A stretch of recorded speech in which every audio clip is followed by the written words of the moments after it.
नमस्कार, किस्सा यूपी का देख रहे हैं आप। मैं हूं आपके साथ सोनाली। आज सीएम योगी ने अखिलेश यादव की सपा पर सर्जिकल स्ट्राइक किया। सपा सरकार में कानून व्यवस्था पर कितनी बदहाल थी, एक एक कर सब याद दिला दिया उन्होंने। अखिलेश यादव की सरकार में माफियाओं को पालने का जिक्र किया, तो वहीं दिवंगत मुलायम सिंह यादव के बयान लड़कों से गलती हो जाती है का भी जिक्र किया। आज यूपी विधानसभा में योगी आदित्यनाथ और अखिलेश यादव में बहस तू तड़ाक पर आ गई। तो आज किस्सा यूपी का में इसी पर चर्चा करेंगे। चर्चा के लिए हमारे साथ स्टूडियो में मौजूद हैं कैपिटल टीवी के एग्जीक्यूटिव एडिटर राजीव जी। राजीव जी, बहुत बहुत स्वागत है आपका। धन्यवाद। राजीव जी, आज सीएम योगी ने अखिलेश यादव को जमकर लताड़ा। देखिए, अखिलेश यादव को लताड़ लगनी ही चाहिए, क्योंकि जिस स्थिति में अखिलेश यादव और उनके पिता मुलायम सिंह यादव ने छोड़ दिया था उत्तर प्रदेश को, उसके बाद कोई भी एक सीएम जो आगे लॉ एंड ऑर्डर का सिचुएशन बरकरार रखे हुए है, जो उत्तर प्रदेश में शांति बहाल करके रखे हैं, जिसने उत्तर प्रदेश में माफियाओं के खिलाफ जंग छेड़ी है, करप्शन के खिलाफ जंग छेड़ी है, उनको तो बोलना ही पड़ेगा कि आपने उत्तर प्रदेश को क्या दिया और अभी क्या मिल रहा है। फिर भी आप बेशर्मी से तुलना करते हो इस बात की कि आज उत्तर प्रदेश की स्थिति खराब है। सपा के समय में जब भी, चाहे मुलायम सिंह यादव सीएम रहे हों या फिर अखिलेश यादव सीएम रहे हों, हर समय लॉ एंड ऑर्डर की क्या स्थिति थी, इसका तो मायावती भी उदाहरण है। सुश्री मायावती ने, जिन्होंने सपोर्ट किया उत्तर प्रदेश में मुलायम सिंह यादव की सरकार बनाने में, जब राजनीतिक तरीके से एक रणनीति बनाई गई, मायावती को लगा कि अब मुलायम सिंह यादव को समर्थन देना सही नहीं है, तो क्या किया? समाजवादी पार्टी के गुंडों ने उनके घर पर, यानी गेस्ट हाउस में जहां वो ठहरी थी, वहां पर हमला किया, मायावती के साथ दुर्व्यवहार किया, और इसका जिक्र अभी तक होता रहता है कि किस तरीके से मायावती के साथ मुलायम सिंह यादव के गुंडों ने किया। और यही कारण है कि जिस स्थिति जो खराब हो रही थी, प्रशासनिक व्यवस्था बिल्कुल छिन्न भिन्न हो गई थी, गुंडों का, माफियाओं का राज हो गया था उत्तर प्रदेश में, उसी के कारण मायावती को मौका मिला।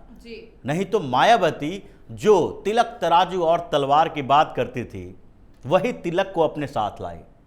मायावती ने जो नया समीकरण बनाया था ब्राह्मण और दलितों का, वो किसके आधार पर बना था?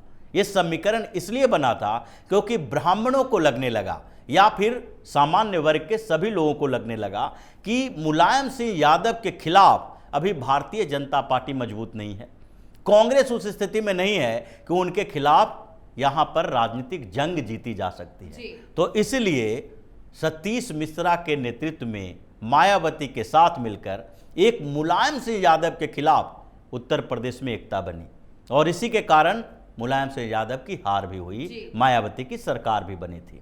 लेकिन मायावती जब सरकार में आई तो मुलायम सिंह यादव से तो थोड़ी अच्छी स्थिति थी, लेकिन फिर भी इतना बेहतर वो काम इसलिए नहीं कर पाती थी कि जो मुलायम सिंह के साथ थे माफिया, वही धीरे धीरे मायावती के साथ भी आ गए, और इन दोनों ने मिलकर लगभग 2-3 दशकों तक उत्तर प्रदेश को इतना बर्बाद कर दिया कि वहां पर बिजनेसमैन इन्वेस्टमेंट करने से, उद्योग लगाने से डरते थे। आज ये लोग जो बार बार जिक्र करते हैं कि योगी सरकार इन्वेस्टर मीट करवा रही है, इन्वेस्टमेंट के लिए योजनाएं ला रही है, 7 लाख करोड़ का इन्वेस्टमेंट का प्लान बनता है, लाखों करोड़ रुपया इन्वेस्ट करने के लिए योजनाएं बनाई जाती है, बजट बढ़ रहे हैं, आखिरकार ये क्यों हो रहा है? ये अखिलेश यादव को समस्या इस बात की है कि उनकी पूरी राजनीतिक जमीन खिसक गई है, और इसीलिए ये सवाल क्या उठाते हैं? ये सवाल उठाते हैं कि एक वर्ग विशेष को टारगेट किया जा रहा है, क्योंकि इनकी परंपरागत राजनीति जो जातीय और धार्मिक आधार पर रही है, ये लोग बार बार आरोप लगाते हैं भारतीय जनता पार्टी के ऊपर कि हिंदुओं की राजनीति करती है। लेकिन विपक्ष की जितनी भी पार्टियां हैं, रीजनल पार्टियां और फिर राष्ट्रीय पार्टी में कांग्रेस, इन लोगों ने ही धर्म की राजनीति शुरू की। मुसलमानों को तुष्टीकरण करने के लिए इन लोगों ने एंटी हिंदू पॉलिसी अपनाई, और यही कारण है कि भारतीय जनता पार्टी को हिंदुओं के साथ खड़ा होना पड़ा। उत्तर प्रदेश में देखें तो यहां पर क्या होता था, मुलायम सिंह यादव हों या फिर अखिलेश यादव हों, इनके समय में अखिलेश यादव के समय में मुजफ्फरनगर दंगा हुआ, बिल्कुल। उस समय दंगे में जिसकी भूमिका सबसे बड़ी थी, जिन मुसलमानों ने दंगे की शुरुआत की, उन लोगों को बख्श दिया गया, एसपी को चेंज कर दिया गया और टारगेट किया गया कि इन लोगों को यानी कि हिंदुओं को इसमें दोषी बनाओ, उनकी गिरफ्तारियां करो। इसलिए महापंचायत हुआ। दंगे की शुरुआत भी इसी कारण हुई क्योंकि अखिलेश यादव की गवर्नमेंट उस समय न्याय नहीं कर रही थी, एक तरफा फैसले दिए जा रहे थे और एक वर्ग विशेष को यानी कि हिंदुओं को टारगेट किया जा रहा था।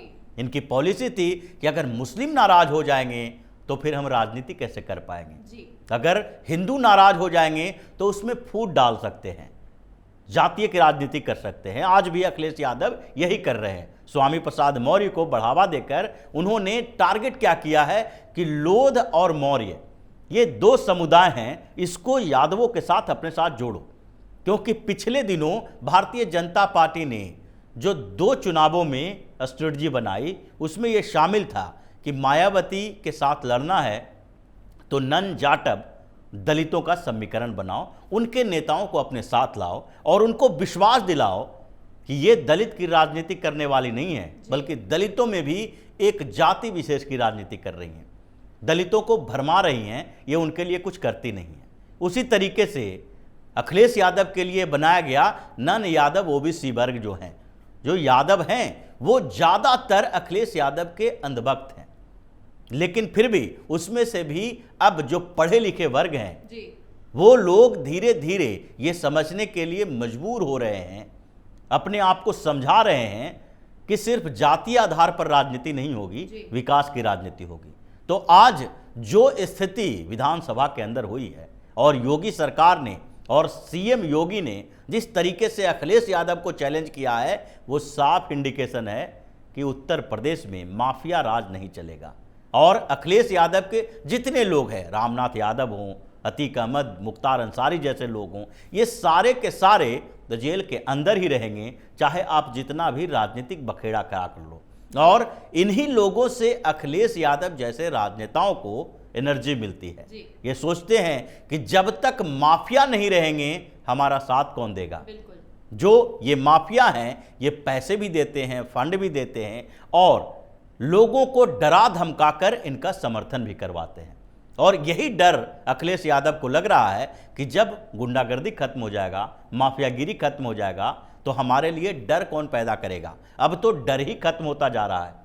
इन गुंडों से, माफियाओं से लोगों के अंदर जो डर पैदा हुआ था वो खत्म होता जा रहा है। लोगों को विश्वास हो रहा है कि अगर कोई भी गुंडा, मावाली, माफिया हमारे खिलाफ काम करता है, अगर कोई भी गलत काम करता है, अवैध कब्जा करता है, जमीनों पर अतिक्रमण करता है या फिर कोई अपराध करता है, तो योगी की पुलिस सामने खड़ी है टिट फॉर टैट करने के लिए। जैसा करेगा वैसा उसके साथ भी किया जाएगा। अब तो कह भी दिया है कि माफियाओं को मिट्टी में मिला दिया जाएगा और मिट्टी में मिला रहे हैं। जो स्थिति है उत्तर प्रदेश में, ये लोग भले ही जातीय आधार पर इसको बांटने की कोशिश करें, धर्म के आधार पर बांटने की कोशिश करें और ये कहे कि सिर्फ मुसलमानों को टारगेट किया जा रहा है। जब विकास दुबे का इनकाउंटर हुआ तो उस समय भी इन लोगों ने हंगामा खड़ा किया कि योगी क्या है, उत्तराखंड के राजपूत हैं, ठाकुर हैं, तो इसलिए ब्राह्मणों को टारगेट कर रहे हैं उत्तर प्रदेश में।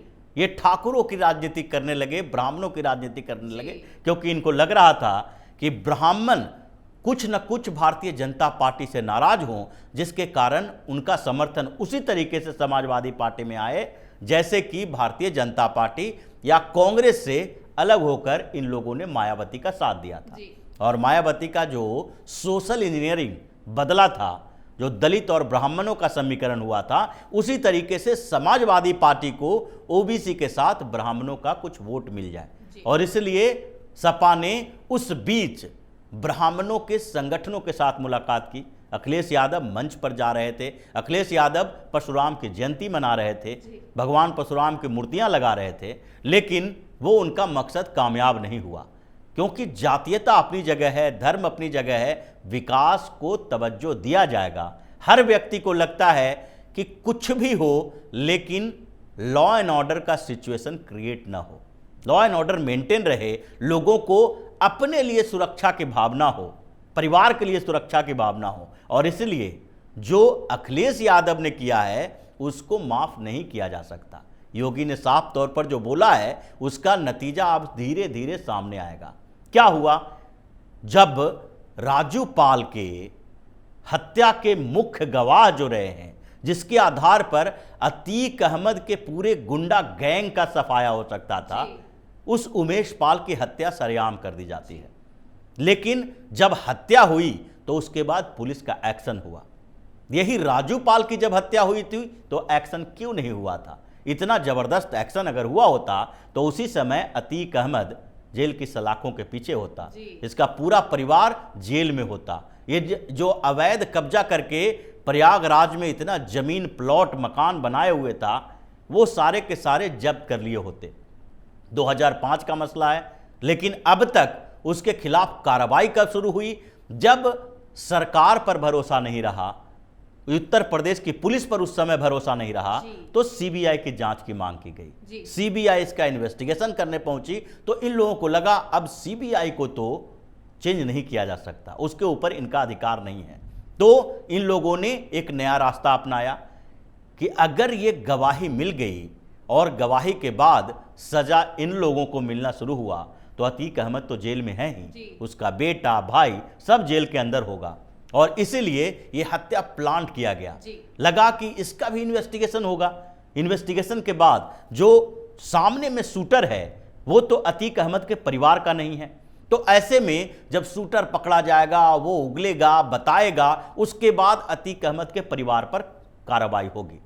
लेकिन यहां अब स्थितियां बदल गई है, सिचुएशन चेंज हो गए हैं। अब योगी की सरकार है और ये देखता है कि इस सरकार में जो हत्या करने वाला हथियार है, जो टूल्स है, ये शूटर हैं, वो दोषी कम हैं, उससे बड़ा दोषी वो है जिसने उसको भेजा है।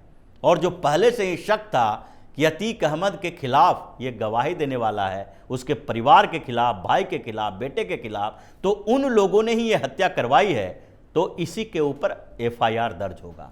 अतीक अहमद की बीवी को भी नहीं बख्शा जा रहा है और ये सब शाइस्ता परवीन जो हैं उसको भी जेल के अंदर भेजा जाएगा। इसके लिए एफआईआर दर्ज हुआ है। ये जल्दीबाजी में फटाफट एक्शन के बाद रिएक्शन होता है और यही अपराधियों के लिए काल बनता जा रहा है, क्योंकि उत्तर प्रदेश में अब अपराधियों के लिए जगह नहीं होगी। ये सीएम बनने के बाद ही योगी आदित्यनाथ ने ऐलान कर दिया था कि अगर अपराध करना है तो या तो उत्तर प्रदेश से बाहर जाओ या तो उत्तर प्रदेश में रहो, तो गुंडागर्दी छोड़ दो, और अगर दोनों में से कुछ नहीं किए तो हम उसको वहां पहुंचा देंगे जहां से वापसी की कोई गुंजाइश नहीं होती। तो ये स्थिति हुई है और अखिलेश यादव इसके लिए जिम्मेदार हैं और इस जिम्मेदारी के लिए योगी आदित्यनाथ ने उनको बताया है, आईना दिखाया है कि अभी भी अगर नहीं सुधरे तो उसके बाद सिपाही भी पुलिस पहुंचेगी। इन्वेस्टिगेशन आपके खिलाफ भी है, आपके खिलाफ भी मामले हैं ऐसे जो करप्शन वाले हैं। आपके जो घर में ईंटें लगी हुई है ना, वो भी करप्शन के पैसे से है, इसलिए बुलडोजर सिपाही में भी चल सकता है। बहुत बहुत धन्यवाद राजीव जी बातचीत के। धन्यवाद। जी हाँ, तो आज सीएम योगी ने अखिलेश यादव और सपा पर जमकर हल्ला बोला। यूपी के प्रयागराज में राजूपाल मर्डर केस के मुख्य गवाह उमेश पाल की अज्ञात हमलावरों ने हत्या कर दी। बम और गोली मारकर उनको मौत के घाट उतार दिया था। उमेश पाल गुजरात की जेल में बंद माफिया अतीक अहमद के खिलाफ केस में मुख्य गवाह थे। इस मुद्दे पर आज यूपी विधानसभा में जमकर हंगामा हुआ और सीएम योगी ने साफ कर दिया कि माफियाओं को मिट्टी में मिला दिया जाएगा, किसी भी आरोपी को बख्शा नहीं जाएगा। किस्सा यूपी का में आज के लिए इतना ही। देखते रहिए कैपिटल टीवी उत्तर प्रदेश। नमस्कार।